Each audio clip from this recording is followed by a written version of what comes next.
So she decided to invest, okay, with the hope that, okay, you know, she will be able to, like, do business in Nigeria, blah, blah, blah, blah, blah. Anyway, long out of it, I don't know how she got hold of your show. In short, only Jimmy. Basically, that's just a long short of the story. Auntie Jen make on Lenny. She's just 35. Make on Lenny, Auntie. Make on Lenny. And she's a very smart girl, so I didn't expect. That's what I said. Anybody can fall victim of all these people. Nobody's in control of when someone wants to scam. That's God bless you. And she transferred the money. She's got a record of the transfer and everything. She transferred the money. As a matter of fact, Auntie, her bank, the bank that she uses here in the UK, stopped the money. So she transferred 3 lump sum of money. The first lump sum, she transferred it. That was fine. So when she wanted to transfer the second one, I think because in the UK, I think they put a fraud alert. Because I also have that too on my account. When you are transferring a specific, you know, when you're transferring a specific amount of money, they would then, of course, the bank got in touch with her.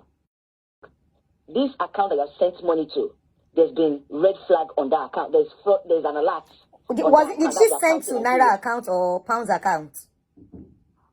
Did she send to Naira account or Pounds account? Do you know? Pounds, until she was transferring to Naira account in Nigeria, the account that was given to her in Nigeria. In Nigeria, okay. She understands. Yes, I need to clarify that for a reason. So when she transferred the first lump sum, right? I think from what she was saying, she's not even able to comport herself, and I really feel sorry for her. But anyway, so what they billed her in total was £47,000. Okay, they put them in a group.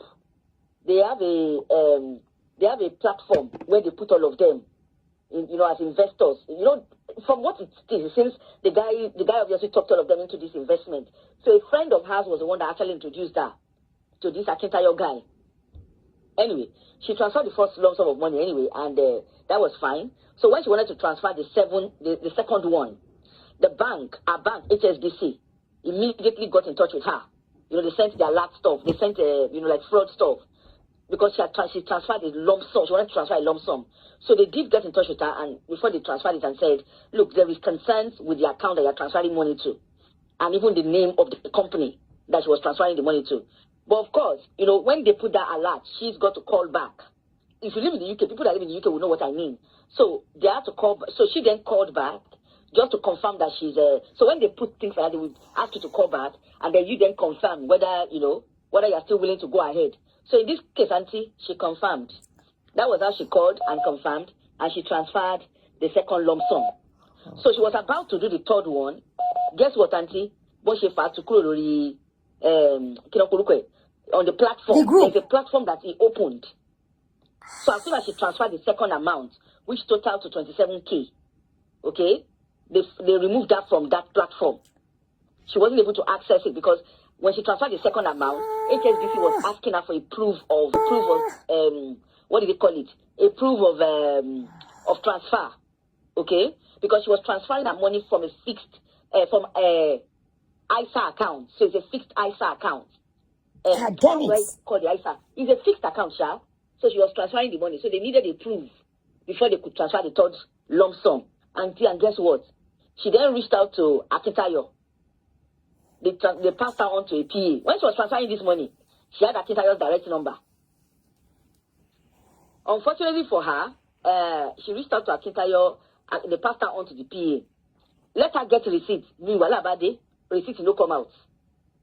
And of course, she went back to her bank, went back to HSBC. And she don't forget, she's already confirmed to HSBC that she's aware of this person. And of course, it's not fraud. So she was now trying to get HSBC to retrieve back that money. And so all this I'm saying, it was a space of 48 hours. So they tried to, so HSBC then, obviously because she authorized the money, the first 2 lump sum of money, she's authorized it. They referred that to the fraud department. But the truth about it is, Oleleto Wonu Eko, Olidade Mo. Okay. Now, she said she's going to send me the documentation, all the documentation and everything that they use in pitching. She bought books, something about billionaire, how to become a billionaire, whatever nonsense. Anyway, she bought about 5 books for you to join that particular club. She even highlighted Olumide Emmanuel. Until the story plenty. That is just the long version of it. The story plenty. And when I then asked, Oh God. so when she was talking, I asked, I've had to call, whatever, just so that you can go and check on her because her mental health is not that great. So she's now getting to know that this is gone for real when she saw the video. You said what, Auntie? I said, so when she saw this show now, she is getting to know that for real, her money is gone. She was the one that woke me until it's 2 o'clock our time here. It's past 2 here. So, anyway, oh God, only the money on is on letter one way call. And according to her, she's not the only one. There were about 7 of them in the UK here that pointed. This case is greater than VDM. VDM Ubawu. Ashmushi le komba fine. VDM lori orele. Go ahead. The person that introduced her, that person, in short, it seems like she's the one that has paid the lowest. Because the person that introduced her, that one, it is even from Nigeria account, Zabadaya, that one transferred the money. So it is Nigeria account to Nigeria account, Zabadaya. There's another one, is in that USD. I don't know how they got themselves together, but it was one of them that introduced each other. The one that initially met Akitayo, that one knew him from Dubai. So they advertise, it's like a Ponzi scheme scenario. And they tell them to go and bring more people in. So obviously she was about to bring somebody in. She was about to bring somebody in, but thank goodness for HSBC. Until the pension that her husband left, the widows, whatever that her husband left for her. Anyway, needless to say, she's lost 27,000. You know about it. Okay? Her kids are still young, Gwansi. Her first. Right now, I don't know who is speaking the truth. I don't know who is actually correct. I don't know who is lying. But the truth is, if you have £27,000 or $18,000 or whatever it is this man is asking people to pay, I beg in the name of God, remember that pounds is higher than dollars. So if somebody had £27,000 and did not know anything to do with it, please, if you're in the UK and you're looking for a way of investing money, come down to Nigeria.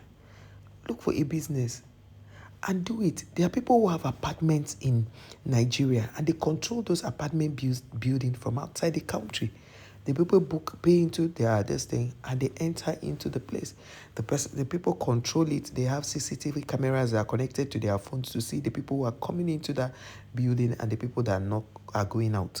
They know everything that happens in that place. So you could do that.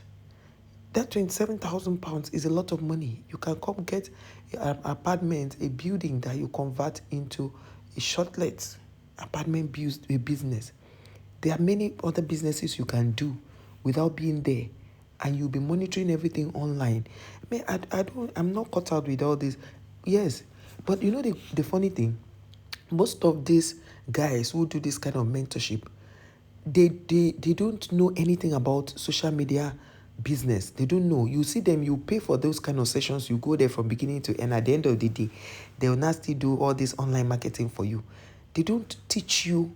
How can you teach financial, coaching or whatever it is you are teaching without adding social media, in how to make money on social media? A lot of them do not have those packages. And I've met some of them that people really talk about. They will teach and teach. They are still using old principles of how to make money. Meanwhile, the new principles have been tested. So if now you teach people how to make money from social media, because some of them don't even know how to make money and sustain money on social media. Do you understand? If you have £27,000, you can actually start up a social media platform and make money and invest those monies.